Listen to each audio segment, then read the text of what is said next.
पहले दिन से ही ऐसे गोद में उठा लिया कि विश्वास दृढ़ हो गया।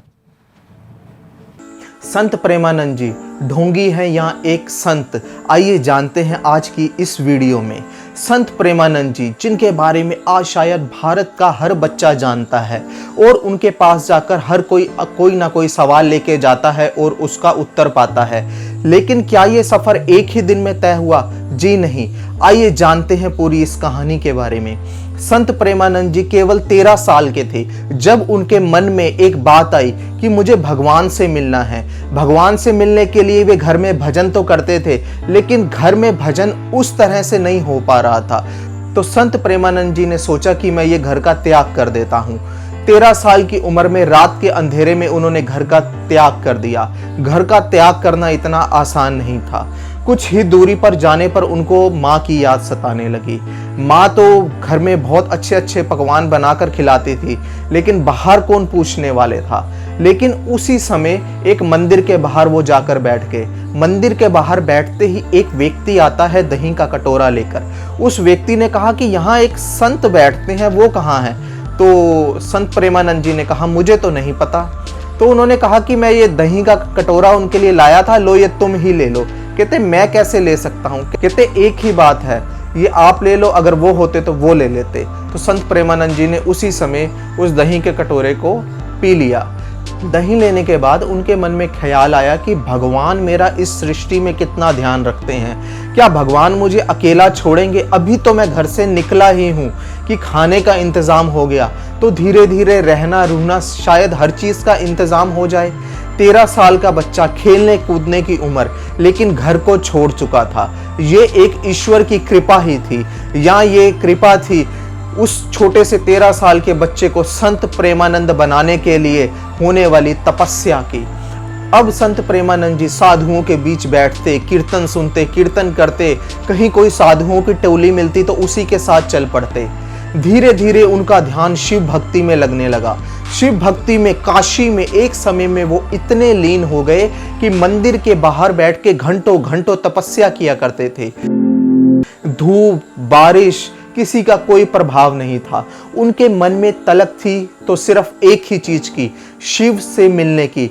भगवान शिव से मिलने के लिए उनको दिल में बेचैनी होने लगी और ये तपस्या दिन ब दिन बढ़ती गई। कई कई दिन तो ऐसे निकल जाते थे कि वे कुछ खाते ही नहीं थे, गंगा माँ का जल पीकर ही रहते थे केवल।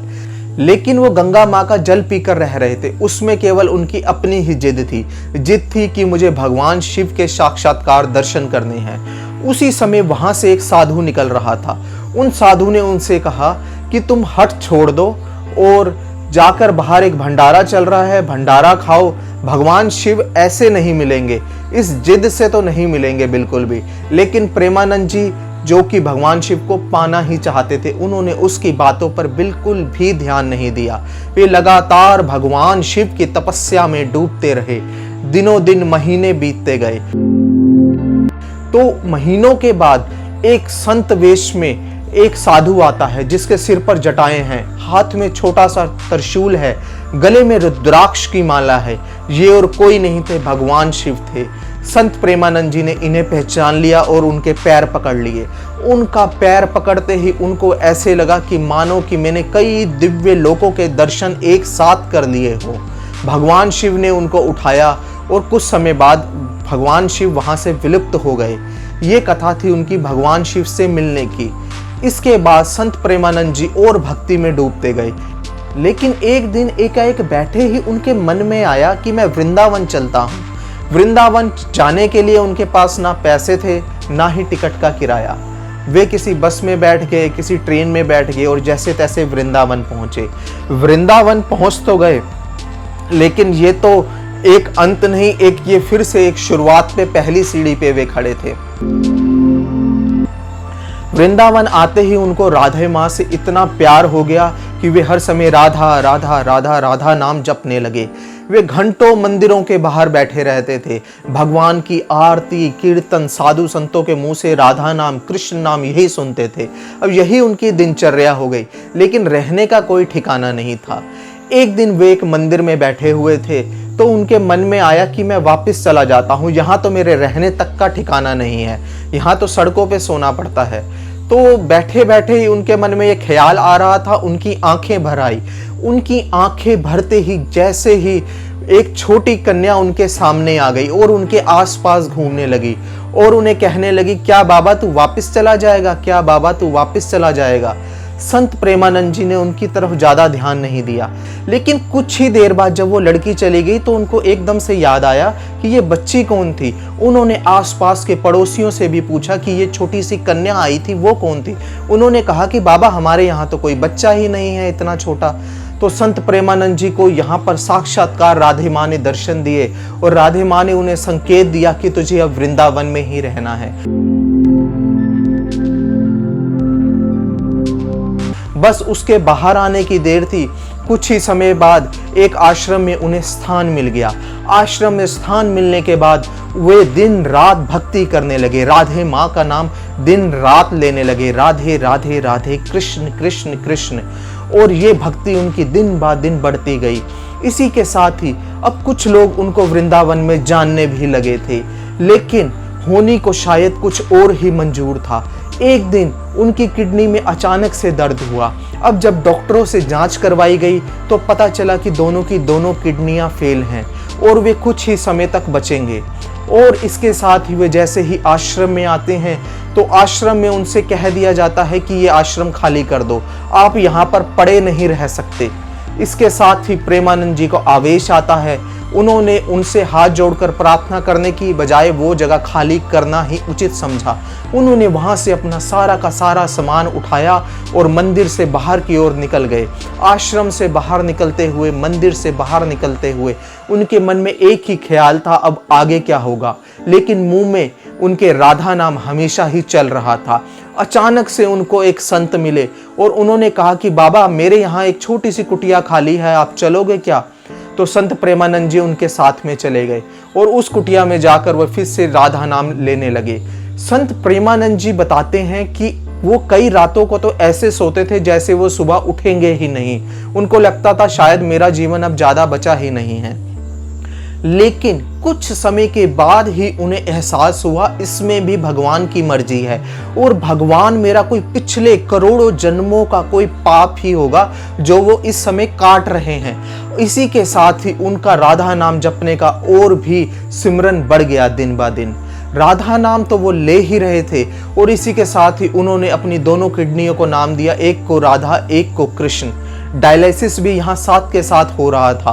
भगवान राधे माँ, भगवान कृष्ण की कृपा से किसी न किसी भक्त के द्वारा दवाई के लिए कुछ न कुछ पैसों का इंतजाम भी हो जाता था। इसी के साथ ही उनकी महिमा भी वृंदावन में बढ़ने लगी। अब उनके पास सेवक भी आने लगे। जो जो उनके भक्त आज बने हैं और उनके साथ हैं, वे कोई छोटे मोटे लोग नहीं हैं। वे लोग हैं जिन्होंने संसारिक जीवन की सक्सेस पूरी तरह देखी हुई है। कोई उनमें से पायलट है, कोई MNC कंपनी में है, कोई WWE का रेसलर है, तो कोई क्रिकेटर है। आज प्रेमानंद जी के पास करोड़ों भक्तों की भीड़ है। हर कोई उन्हें फॉलो करता है उनके अच्छे ज्ञान के कारण। आज जहां भारत में बाबा केवल शक्ति के लिए पहचाने जाते हैं, कोई मन की बात पढ़ने के लिए पहचाना जाता है, कोई पहचाना जाता है हम उनके पास गए और हमारा ये रोग ठीक हो गया, तो वहीं दूसरी तरफ प्रेमानंद जी एक ऐसे संत हैं जिन्होंने सीधे ही कहा है कि आप अपने कर्मों का भोग भोग रहे हैं। अगर आपको ठीक होना है, आप संसारिक दुख कम से कम चाहते हैं, तो आप केवल भगवान के नाम का सिमरन करें। वे भगवान के नाम का सिमरन राधा नहीं है, वे राम भी हो सकता है, वे कृष्ण भी हो सकता है, वे महादेव भी हो सकता है। हाँ, जो भी आपके इष्ट देव होंगे वो आपको अपनी तरफ एक समय के बाद खींच ही लेंगे और आप उस भक्ति में डूब ही जाएंगे। आज प्रेमानंद महाराज जी बिना कोई सिद्धि दिखाए, बिना कोई शक्ति दिखाए भक्तों से बात करते हैं और उनकी जो भी कोई परेशानी होती है उसका हल करते हैं। आज हर कोई बॉलीवुड का सितारा हो या कोई क्रिकेट फील्ड से हो या कोई भटका हुआ बच्चा हो, उनसे जो भी मिलने जाता है कुछ समय के बाद उनसे मिलवा दिया जाता है। वहाँ ऐसा नहीं है कि आप आए हैं तो आप मिल नहीं सकते। ये है एक सच्चे संत की पहचान, जो इतना बीमार रहते हुए भी भक्तों के बीच में बैठता है और भक्तों से बातें करता है। हाँ, इस बीच में बहुत से विवाद उठते भी हैं कि बाबा प्रेमानंद जी तो एक गाड़ी में आते हैं बड़ी सी, और कुछ भक्त उनके कैमरे लेके आगे पीछे घूमते हैं। लेकिन हमें इस बात में ये बात समझनी होगी अच्छे से, अगर वो लोग कैमरा लेके घूमते हैं तो वे उस प्रचार को सोशल मीडिया पे डालते हैं। सोशल मीडिया से उनकी एक इनकम का सोर्स बनता है, जिससे उन्हें किसी से मांगना नहीं पड़ता। वे एक सेल्फ डिपेंडेंट है। तो इस तरह जहां बाबा चोर, डकैती, लूट, तंत्र मंत्र, जादू टोना, भूत प्रेत और बड़े बड़े डेरे बना रहे हैं, बड़े बड़े आश्रम बना रहे हैं, वहां संत प्रेमानंद जी खुद एक छोटी सी कुटिया में ही रहते हैं। वे एक जगह, एक स्थान पर खाली तब आते हैं जब उन्हें भक्तों से संवाद करना होता है। तो ये थी संत प्रेमानंद जी की कहानी। अब आपको खुद ही समझना है कि यहाँ पर ढोंगी कौन है और संत कौन है। संत केवल नाम लेने के लिए आपको प्रेरित करता है, संत कभी भी दुनिया से जुड़ने के लिए आपको प्रेरित नहीं करता। तो इसी के साथ राधे राधे। आपको ये हमारी आज की स्टोरी कैसी लगी? ऐसी ही हम सच्ची कहानियों के साथ, चाहे वे बाढ़ से जुड़ी हों या किसी प्रोटेस्ट से जुड़ी हों या राधा नाम से जुड़ी हो या देवरा बाबा से हो या नीम करोली बाबा से हो, हम ऐसी अनसुनी कहानियां आपके सामने लेके आते रहेंगे। कृपया कृपया करके हमारे चैनल को सब्सक्राइब करें और हमारे साथ जुड़े रहें। धन्यवाद दोस्तों।